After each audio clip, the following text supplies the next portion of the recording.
Follow this video to quickly remove the MI account lock on any XiaoMi device. Go to the Dr.Fone online unlock page and select XiaoMi account lock removal.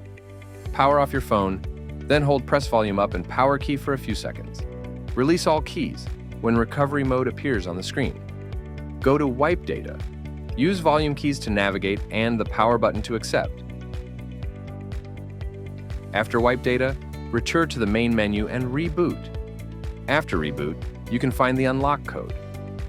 Enter this code on the Dr.Fone page. Choose your region and click Unlock. After the unlock is successful, you'll receive the unlock result email within 1 to 24 hours. Open the website and check the corresponding status in the History section. After it is successful, connect to Wi-Fi first. Once connected, activate the device and you can use it normally.